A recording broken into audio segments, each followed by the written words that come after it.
इस कहानी के स्टार्ट में हम एक लड़के को देखते हैं जिसका नाम रिचर्ड होता है। रिचर्ड अपनी टीम के साथ फुटबॉल मैच खेल रहा होता है। तभी खेल के दौरान दूसरी टीम का लड़का इसे मारकर गिरा देता है। लड़के की इस हरकत पर रिचर्ड को बहुत गुस्सा आता है, इसीलिए अब वो इस लड़के पर अटैक करता है और इसे पूरी तरह पीटने लगता है। और वहाँ पर मौजूद सभी लोग ये देखकर डर जाते हैं। अगले सीन में हम रिचर्ड को उसकी गर्लफ्रेंड लीजा के साथ कार में देखते हैं।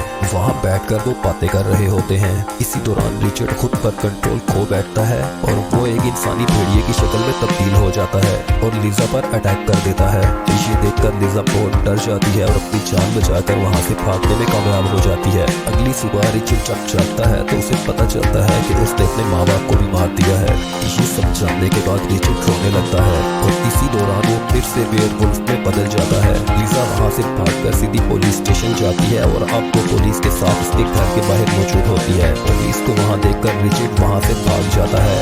वहाँ पूरे शहर में ये बात फैल जाती है कि रिचर्ड नाम के एक लड़के ने अपनी ही फैमिली को कत्ल कर दिया है। पुलिस रिचर्ड के तमाम जानने वालों को अलर्ट कर देती है कि रिचर्ड एक इंसानी भेड़िया है, उसे बच कर रहे। पुलिस अब रिचर्ड को हर जगह तलाश करने लगती है। असल में जब पूरे चांद की रात आती है तो रिचर्ड खुद पर कंट्रोल नहीं कर पाता और वो एक इंसानी भेड़िए के रूप में तब्दील हो जाता है। दूसरी तरफ रिचर्ड ये बात जान जाता है कि मरने वाले उसके असल माँ बाप नहीं थे, उन्होंने रिचर्ड को गोद लिया था। इसके बाद हम रिचर्ड को कहीं जाता हुआ देखते हैं जहाँ उसकी नजर दो लड़कों पर पड़ती है जो एक लड़की को मार रहे होते हैं। वो लड़की रिचर्ड को वहाँ देखकर अपनी मदद करने को बोलती है। तब रिचर्ड उन लड़कों से कहता है कि इस लड़की को छोड़ दो और इसे वहाँ से जाने दो। वो रिचर्ड की बात नहीं मानते और रिचर्ड को वहाँ से चुपचाप चले जाने का बोलते हैं। ये सुनकर रिचर्ड को बहुत गुस्सा आता है और वो फिर से इंसानी भेड़िया बन जाता है, जिसके बाद वो इन दोनों पे हमला करता है और इन दोनों की जान ले लेता है। ये सब देखकर लड़की डर जाती है और वहाँ से भाग जाती है। इसके बाद हम रिचर्ड को एक बार में देखते हैं। वहाँ उसको एक शख्स मिलता है जिसका नाम जॉन होता है। जॉन से मिलकर रिचर्ड को पता चलता है कि वो भी एक वेयरवुल्फ है। जॉन की हकीकत जानने के बाद रिचर्ड उसको कहता है कि मैं खुद पर कंट्रोल नहीं कर पाता, क्या तुम्हारे साथ भी ऐसा ही है? जॉन उसे कहता है क्या ये बात तुम्हें तुम्हारे माँ बाप ने नहीं सिखाई? रिचर्ड उसे बताता है कि मैं अडॉप्टेड हूँ और मैंने आज तक अपने असल माँ बाप को नहीं देखा। यहाँ रिचर्ड ये बात जान जाता है कि उसके जैसे और भी हैं, वो अकेला नहीं है। अब रिचर्ड जॉन से उसका एड्रेस पूछता है। अब जॉन उसे बताने से इनकार कर देता है और वहाँ से जाने से पहले जॉन उसे एक क्लू दे जाता है ताकि रिचर्ड उस जगह तक पहुँच सके। इसके बाद रिचर्ड उस जगह पर पहुँचता है जहाँ जाने का क्लू उसे जॉन ने दिया था। रिचर्ड वहाँ एक बार में जाता है। वहाँ उसकी नजर एक लड़की पर पड़ती है जिसका नाम एंजेलिना होता है। एंजेलिना वहाँ पर काम करती है। बार में मौजूद सभी लोग रिचर्ड को अजीब नजरों से देख रहे होते हैं। रिचर्ड बियर लेने उस लड़की के पास जाता है और उससे बातें करने लगता है। ये देखकर एक आदमी रिचर्ड के पास आता है और उससे मिसबिहेव करने लगता है। रिचर्ड उससे बिना कुछ कहे बार से बाहर आ जाता है और छुप कर उस आदमी के बाहर आने का इंतजार करने लगता है। जब वो शख्स बाहर आता है तो रिचर्ड उस पर अटैक करता है। रिचर्ड उसके चेहरे पर जोर से मुक्का मारता है जिससे वो गिर जाता है और वो डर के वहाँ से भाग जाता है। वहाँ पर एक शख्स रिचर्ड को देख रहा होता है। इस शख्स का नाम जॉनसन होता है। तो वो रिचर्ड को अपने फार्म हाउस पर काम करने का कहता है। रिचर्ड मान जाता है, जिसके बाद वो शख्स रिचर्ड को अपने घर ले जाता है। नेक्स्ट डे रिचर्ड फार्म पर काम कर रहा होता है। तभी वहाँ पर एक आदमी आता है जिसका नाम कॉनर होता है। वो रिचर्ड को बोलता है कि बार में तुमने मेरे एक आदमी को मारा है। इसी दौरान वहाँ पर जॉनसन आ जाता है और कॉनर को बोलता है रिचर्ड मेरा नेफ्यू है और बार में तुम्हारे आदमी की गलती थी, इसकी नहीं। ये सुनकर कॉनर वहाँ से चला जाता है। नेक्स्ट डे रिचर्ड फार्म पर काम कर रहा होता है। तभी वहाँ उसे एक जानवर की लाश दिखती है। जॉनसन उसे कहता है कि ये किसी भेड़िए का काम है क्योंकि ऐसा शिकार सिर्फ भेड़िया ही कर सकता है। रात को रिचर्ड बार में जा रहा होता है। रास्ते में इसे एक लड़का मिलता है जो इसे कहता है कि मैं तुम्हारा कजन हूँ। वो रिचर्ड को बोलता है कि कॉनर से बच के रहना, वो काफी खतरनाक है। कॉनर वहाँ खड़ा इन्हें देख रहा होता है। लड़का ये सब कहकर वहाँ से चला जाता है। रास्ते में जाते हुए कॉनर के आदमी उस लड़के को पकड़ लेते हैं। अब कॉनर उस लड़के से पूछता है कि तुमने रिचर्ड को क्या बोला है? लड़का कॉनर से कहता है कि मैंने रिचर्ड को बोला है कि एंजेलिना से दूर रहे और यहाँ से जितनी जल्दी हो सके वो चला जाए। कॉनर अब उस लड़के को बोलता है कि मैं तुम्हें जान बचाने का एक मौका देता हूँ, तुम भागो। अगर तुम भाग गए तो बच जाओगे और अगर तुम पकड़े गए तो मारे जाओगे। ये सुनकर लड़का वहाँ से भाग निकलता है और जंगल की तरफ चला जाता है।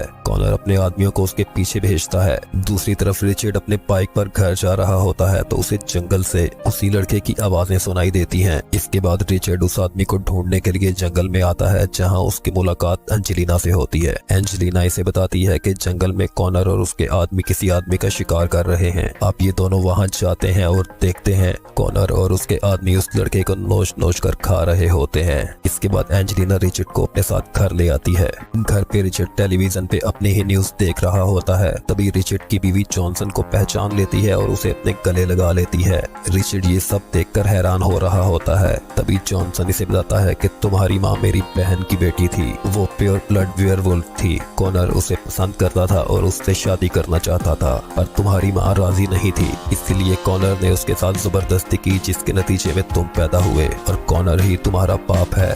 जॉनसन रिचर्ड को ये भी बताता है कि तुम्हारे नाना ने तुम्हारी माँ को एक घर में छुपा दिया था और उसके मरने की झूठी खबर फैला दी थी ताकि कॉनर दोबारा उस तक कभी न पहुंच सके। और फिर जब तुम पैदा हुए तो हमने तुम्हें एक फैमिली को गोद दे दिया और ये सब जब तुम्हारी माँ को पता चला तो उसने खुदकुशी कर ली। तुम्हारी माँ के मरने की खबर सुनकर कॉनर को बहुत गुस्सा आया और उसने कई सारे लोगों को काट कर वेयरवुल्फ में बदल दिया और उन लोगों के साथ मिलकर वेयरवुल्फ का एक गैंग बना लिया। कॉनर अब इनके साथ मिलकर बाकी लोगों का शिकार करता है, पर ऐसे वेयरवुल्फ प्योर ब्लड वेयरवुल्फ से कमजोर होते हैं और तुम एक प्योर ब्लड वेयरवुल्फ हो। यहाँ जॉनसन इसे ये भी बताता है कि कॉनर को जब तक एक प्योर ब्लड लड़की नहीं मिलेगी तब तक वो इन लोगों को नुकसान पहुंचाता रहेगा। पूरे टाउन में एंजेलिना ही ऐसी लड़की थी जो खुद को कॉनर के हवाले करने के लिए तैयार थी। अगले दिन रिचर्ड और एंजेलिना एक साथ बाहर जाते हैं जहां एंजेलिना रिचर्ड को बताती है, एक रात मेरे फादर शराब पीकर घर आए और उन्होंने मेरी माँ को मार दिया और जब वो सुबह उठे तो ये सब देखकर वो बहुत रोए।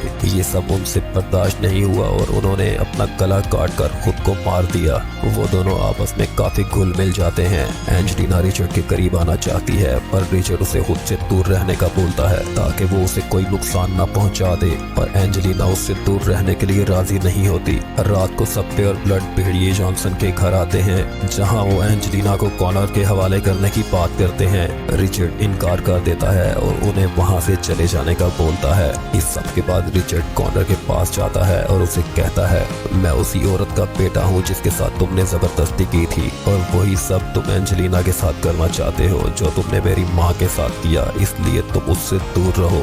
ये सुनकर कॉनर को बहुत गुस्सा आता है और वो रिचर्ड को बोलता है, मैं हर आदमी को उसकी जान बचाने का एक मौका देता हूँ, तुम्हें भी देता हूँ, भाग कर अपनी जान बचा सकते हो तो बचा लो।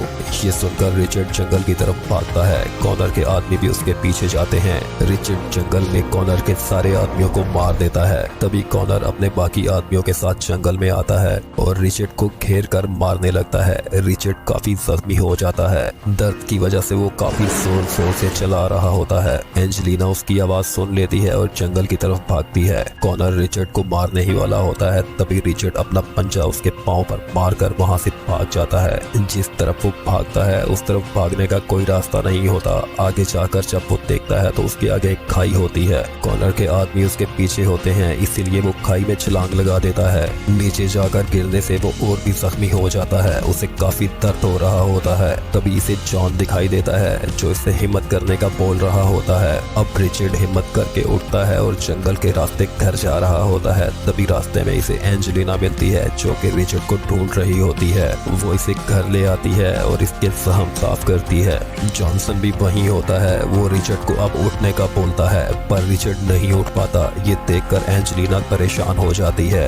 जॉनसन अब एंजेलिना को बोलता है कि रिचर्ड एक ही तरह से ठीक हो सकता है कि तुम इसके करीब जाओ। एंजेलिना जो ही रिचर्ड के करीब जाती है उसकी बॉडी में तब्दीली आना शुरू हो जाती है। अगली सुबह एंजेलिना रिचर्ड को पकड़कर बाहर लेकर जाती है और उसे वहां भागने का बोलती है। जो ही रिचर्ड भागता है उसके सारे जख्म ठीक होने लगते हैं। इसके बाद वो दोनों जॉनसन के पास आते हैं जहां जॉनसन कुछ काम कर रहा होता है। रिचर्ड वहां देखता है कि जॉनसन के पास काफी सारा धमाका हेज मवाद पड़ा हुआ है। रिचर्ड को एक आइडिया आता है और वो इस एक्सप्लोर एक्सप्लोसिव की मदद से काफी सारी बुलेट्स और माइंस बनाता है ताकि भेड़ियों का शिकार कर सके। जब रिचर्ड माइंस बिछा रहा होता है तब घर से उसे एंजेलिना के चिल्लाने की आवाज आती है। वो फौरन घर की तरफ भागता है। जब वो घर पहुंचता है तो उसे पता चलता है कि वो लोग एंजेलिना को अपने साथ ले गए हैं। वो लोग जॉनसन और उसकी बीवी को भी साथ ले जाते हैं। रिचर्ड को वहाँ एक लेटर मिलता है जो कॉनर के लोग रिचर्ड के लिए छोड़ जाते हैं। इस लेटर में वो रिचर्ड को अपने पास आने का बोलते हैं। वो लोग जॉनसन और उसकी बीवी को एक पिंजरे में बंद कर देते हैं और एंजेलिना को रस्सियों के साथ बांध देते हैं। अब रिचर्ड वहाँ जाता है और देखता है कि उन्होंने एंजेलिना को बांध के रखा हुआ है। ये सब देखकर रिचर्ड को बहुत गुस्सा आता है और वो एक वेयरवुल्फ में तब्दील हो जाता है। सबसे पहले वो पहरा देते हुए आदमियों को मारता है। कॉनर वहाँ पर इसे देख लेता है। कॉनर के आदमी अब रिचर्ड पर अटैक करते हैं। रिचर्ड एक एक करके सबको मार रहा होता है। इसी दौरान वो एंजेलिना को भी खोल देता है। एंजेलिना भी एक वेयरवुल्फ में तब्दील हो जाती है और कॉनर के आदमियों को मारने लगती है। इसी दौरान वो जॉनसन और उसकी बीवी को भी पिंजरे से निकाल देती है। दूसरी तरफ रिचर्ड जंगल में भाग जाता है। एंजेलिना जॉनसन और उसकी बीवी को लेकर घर में आ जाती है। घर आकर वो जंग के लिए तैयार होते हैं क्योंकि वो जानते हैं कि कॉनर अपने आदमियों के साथ यहाँ पर जरूर आएगा। अब कॉनर वहाँ आता है। जॉनसन गन लेकर ऊपर खड़ा होता है और कॉनर और उसके आदमियों को देख रहा होता है। कॉनर वहाँ जॉनसन को बोलता है कि रिचर्ड को मेरे हवाले कर दो। ये सुनकर जॉनसन कॉनर पे फायर करने लगता है और इसी दौरान रिचर्ड भी वहाँ पर आ जाता है। कॉनर के जो आदमी बाढ़ से बाहर खड़े होते हैं रिचर्ड माइंस में धमाका कर देता है जिससे वहाँ खड़े हुए कॉनर के कई आदमी मारे जाते हैं। इसके बाद रिचर्ड फार्म हाउस के अंदर जाता है और कॉनर को आवाज देकर वहां आने का बोलता है। जो ही कॉनर अपने आदमियों को लेकर फार्म हाउस के अंदर आता है रिचर्ड फार्म हाउस का दरवाजा बंद कर देता है। जहां पर कॉनर और उसके आदमी खड़े होते हैं वहां पर भी माइंस बिछी होती है। अब वो वहां ब्लास्ट करता है जिससे काफी आदमी मारे जाते हैं पर कॉनर वहां से बच निकलता है और रिचर्ड पे हमला कर देता है। वो दोनों लड़ते हैं पर रिचर्ड कॉनर पे भारी पड़ता है। कॉनर गिर जाता है। तभी जॉनसन उसे गोली मारने लगता है पर रिचर्ड उसे ऐसा करने से रोक देता है। कॉनर वहाँ रिचर्ड को बताता है कि मैंने कभी तुम्हारी माँ का बुरा नहीं चाहा और ना ही कभी उसके साथ कुछ गलत किया। हम दोनों एक दूसरे से बहुत प्यार करते थे पर तुम्हारे नाना ने तुम्हारी माँ के मरने की झूठी खबर फैला दी जिसे सुनकर मैं पूरी तरह से टूट गया और एक बुरा इंसान बन गया। ये दोनों बातें कर रहे होते हैं तभी वहाँ पर जॉन आता है जो रिचर्ड को बार में मिला था। जॉन रिचर्ड को बताता है कि कॉनर ने मुझे टाउन से निकाल दिया था। मैं इससे बदला लेना चाहता था पर मैं इसके मुकाबले में काफी कमजोर था। जब मुझे कॉनर और तुम्हारी हकीकत का पता चला तो मैंने तुम्हारे माँ बाप को मार दिया ताकि तुम शहर छोड़कर टाउन में आ जाओ। ये सब जानकर रिचर्ड को बहुत गुस्सा आता है और वो जॉन पर अटैक करता है। जॉन रिचर्ड को मुक्का मारता है जिससे रिचर्ड गिर जाता है। जॉन रिचर्ड को मारने के लिए आगे आता है तभी कॉनर उसे रोकता है। तभी जॉन कॉनर की तरफ जाता है और उसका गला काट देता है जिससे कॉनर जगह पर ही मर जाता है। इसके बाद वो रिचर्ड के ऊपर बैठकर उसका गला दबाने लगता है। इसी दौरान वहाँ पर रिचर्ड का अंकल जॉनसन आ जाता है और इस पर फायर करता है। गोली उसके कंधे पे लगती है। वो वहाँ से भागने लगता है पर रिचर्ड उसे रोक लेता है। जॉन सिगरेट पी रहा होता है। जॉन जहाँ पर खड़ा होता है वहाँ नीचे माइंस बिछी होती है। रिचर्ड उसके मुंह से सिगरेट निकाल कर वहीं पर फेंकता है और वहाँ से जाने लगता है। जॉन उसे कह रहा है मेरा मुकाबला करो, कहाँ जा रहे हो। इसी दौरान धमाका होता है और जॉन के टुकड़े हो जाते हैं। कुछ दिन गुजरने के बाद रिचर्ड और एंजेलिना टाउन से बाहर जा रहे होते हैं। जॉनसन इन्हें कुछ प्योर ब्लड वुल्फ की शीट्स देता है और उसे अपना फैमिली ट्री भी दिखाता है जिस पे वो उसे अपने फैमिली मेंबर्स की लोकेशन का समझाता है और उसे जाकर उनसे मिलने का बोलता है। ये